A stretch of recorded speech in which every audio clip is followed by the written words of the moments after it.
Bonjour à tous et bienvenue sur la chaîne. Aujourd'hui, on va parler des mutations en GraphQL et je vais vous montrer comment ajouter des commandes et des produits dans une API Python avec FastAPI et Strawberry. Si ce n'est pas encore fait, abonnez-vous à la chaîne et activez la cloche pour ne rien rater. Et surtout, si la vidéo vous plaît ou vous aide, pensez à laisser un like et un commentaire. Ça me motive à continuer de partager du contenu pédagogique. Commençons par définir c'est quoi une mutation. Donc, qu'est-ce que c'est qu'une mutation? Une mutation est une apparition brusque dans tout ou une partie de cellule d'un être vivant. Quoi? Comment? Non. Là, c'est une mutation génétique. En GraphQL, une mutation est une opération qui permet de modifier les données. On l'utilise pour ajouter, mettre à jour ou supprimer des éléments.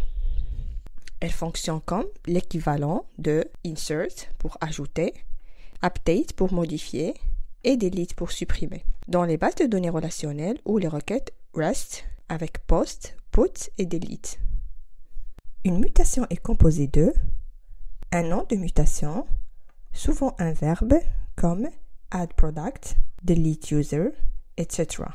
Un ou plusieurs paramètres, souvent groupés dans un objet input.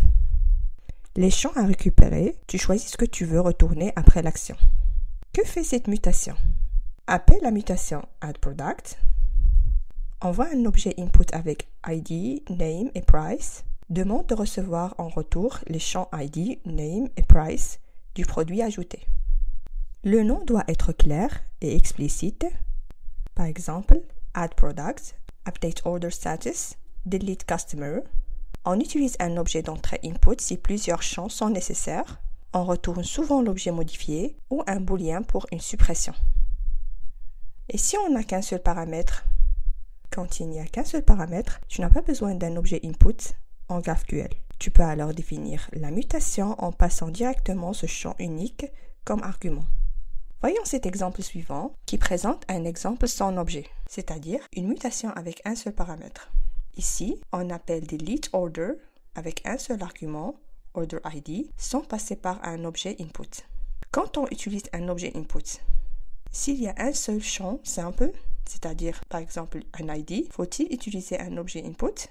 Non. Si plusieurs champs, exemple, ajouter un produit avec nom, prix, ID, oui. S'il y a des champs imbriqués, exemple, liste de produits dans une commande, oui. Une personne sage a dit un jour, la meilleure façon d'apprendre, c'est d'écrire du code Python. Et c'est tellement vrai.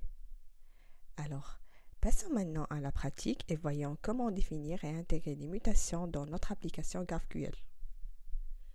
Voici comment on va procéder. Pour pouvoir modifier les commandes et les produits, on va créer des types d'entrée pour Product Input et Order Input. On crée une classe mutation avec des méthodes addProduct, addOrder, deleteProduct et deleteOrder. On ajoute cette mutation dans le schéma. Revenons maintenant au code que nous avons développé auparavant pour retourner ou bien getOrders. Là, notre application fonctionne. On va aller voir ce qu'on a déjà fait. Rappelez-vous que nous avons créé un query. C'est le query getOrder qui retourne les commandes. Donc ici, vous pouvez voir qu'est-ce que la commande contient. Elle contient un ID, un produit, une statut, un prix total et un temps de création. Et si on va voir les produits, vous allez voir que on a un ID, un nom, un prix. Et pour InStock et Created Ads, c'est des valeurs optionnelles. Donc voilà, c'est ce que nous avons développé avant. Là, on va aller créer des mutations pour faire des modifications sur les commandes ou les produits. Vous l'avez compris, nous sommes en train de créer des mutations. Donc, la première chose à faire, c'est de créer un fichier qui s'appelle mutations.py. Ensuite, on commence par définir les types d'entrée. Je pense que vous l'avez retenu. À ce stade, on commence par définir une classe et on a Product Input. Ensuite, on va ajouter le décorateur Strawberry pour transformer cette classe Python en type d'entrée GraphQL. On utilisera ce type dans nos mutations pour envoyer un produit depuis le client. Ensuite, on ajoute les champs. On commence par un ID de type int. Ensuite, un nom de type chaîne de caractères et un prix de type nombre décimal. Ces champs correspondent à ceux du modèle Product. On peut aussi ajouter les champs optionnels comme in stock et created at. Après, de la même manière, on va définir un second type d'entrée, order input. Donc, ça sera une classe, order input, avec un identifiant unique. Également, une liste de produits commandés. Chaque élément de la liste est un produit, product input, ce qui permet d'envoyer plusieurs produits dans une seule mutation. Après, on a le statut de la commande. Rappelez-vous, c'est une énumération qui peut prendre comme valeur pending, shipped ou delivered. On va aussi ajouter un prix total et une entrée created. Les inputs sont comme des modèles de formulaire. Ils définissent les données qu'on peut envoyer à notre mutation. Ensuite, on va créer la classe mutation. On commence par définir une classe. On l'appelle mutation. Cette classe va regrouper toutes les fonctions de modification des données. Ensuite, on va ajouter le décorateur strawberry type. Ce décorateur dit à strawberry que cette classe est un type GraphQL. Ici, le type mutation. Après, déclare une mutation GraphQL qu'on l'appelle addProduct. Cette classe reçoit un seul argument, product input, qu'on a défini précédemment, et elle retourne un objet de type product. Le décorateur addStrawberryMutation transforme cette fonction Python en mutation utilisable côté client. Dans cette partie, on crée une instance de product en utilisant les champs du input. Le input.dash transforme l'objet input en dictionnaire, c'est-à-dire on aura un dictionnaire product avec l'ID, le name et le price. Et cette partie-là déplie le dictionnaire pour passer les valeurs directement au constructeur de product. Ensuite, nous allons créer la deuxième mutation, addOrder. On commence par le décorateur, strawberry mutation. La deuxième mutation, addOrder, qui reçoit un objet, order input, et on retourne un objet order, ce sera utilisé pour créer une commande complète avec plusieurs produits et un statut. On va créer une liste d'objets, products, à partir des données reçues dans input, products. Chaque P est un produit ou bien un product input et on le convertit en product en utilisant la même méthode que précédemment. Étoile, dash dash dict. Dash dash. Ensuite, on calcule le prix total, total price, en faisant la somme des prix de tous les produits. C'est très utile pour afficher ou stocker cette information côté client ou en base de données. Enfin, on retourne order ou la commande. L'ID ici est transmis depuis input, une liste construite juste avant. Le statut est transmis depuis l'input. Le prix total est calculé automatiquement. Et enfin, created at est la date de création générée au moment de l'appel. Grâce à ces deux mutations, on peut désormais créer dynamiquement des produits et des commandes via la requête GraphQL de manière structurée et totalement contrôlée. On enregistre. La dernière étape avant de commencer les tests, c'est ajouter les mutations dans le schéma. On va aller dans le fichier schema.py. On va ajouter mutation est égal à mutation, la classe mutation, et on importe cette classe à partir du fichier mutations. Ici, on dit à Strawberry d'ajouter nos mutations au schéma. Elles seront désormais disponibles via l'interface GraphQL. On enregistre et on va importer les autres librairies dans le fichier mutation. L'application est disponible sur localhost.8000/GraphQL et c'est ici qu'on va pouvoir exécuter nos mutations, créer des nouveaux produits, ajouter des commandes et voir les résultats en direct. Voyons voir déjà comment écrire une mutation. Mais avant, comme vous pouvez le voir ici, avant, on n'avait que query. Et là, on peut voir que les mutations sont ajoutées. On supprime tout ça et on commence. Alors, d'abord, on commence par le mot-clé mutation pour dire qu'on souhaite modifier les données et non juste les lire. C'est équivalent à insert, update ou delete en SQL, bien sûr. Après, on va ajouter la fonction addOrder. Vous pouvez le voir déjà. On ouvre les parenthèses, on ajoute input et on ouvre les guillemets encore une fois. Très bien. Rappelez-vous qu'on a déjà identifié ou défini cette mutation addOrder côté serveur en Python. Alors, elle attend qu'un seul argument appelé input qui regroupe toutes les informations nécessaires pour créer une commande. On commence par un ID. On peut donner à notre commande l'ID 100. Ça sera l'identifiant de la commande. Et bien sûr, dans une vraie application, l'ID peut être générée automatiquement. Ensuite, on passe au statut.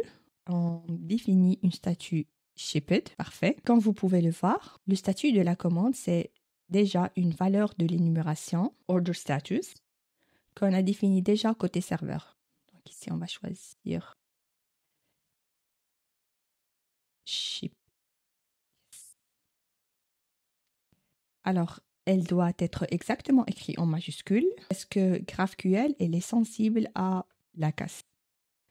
Après, on va définir les produits, products.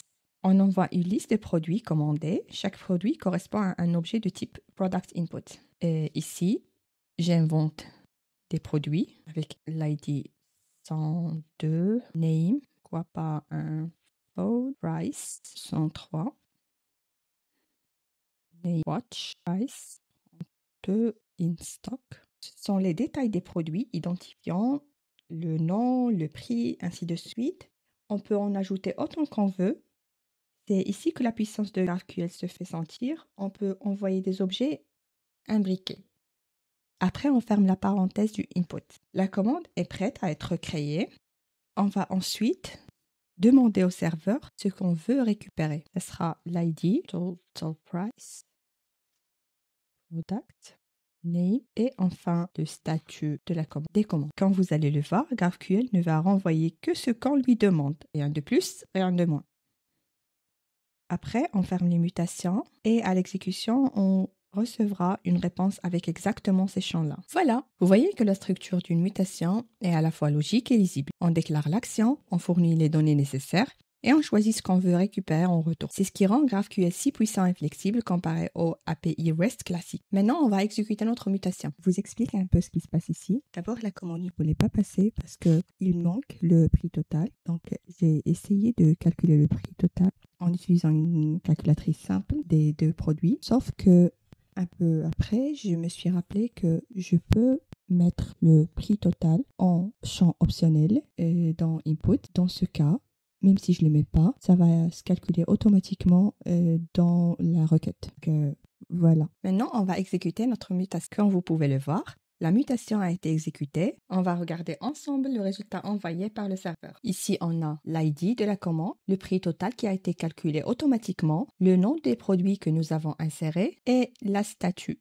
que nous avons déjà initié. Alors voilà, le serveur GraphQL nous renvoie exactement ce qu'on lui a demandé, ni plus ni moins, d'où l'avantage de GraphQL. On maîtrise totalement la structure de la réponse. Et maintenant qu'on sait lire cette réponse, on va pouvoir l'utiliser dans un front-end, ou bien l'enregistrer en base de données, ou même l'exploiter en data science pour des suivis de commandes. Avant de terminer, je vous laisse avec quelques quiz pour tester ce que vous avez appris sur cette vidéo. À plus!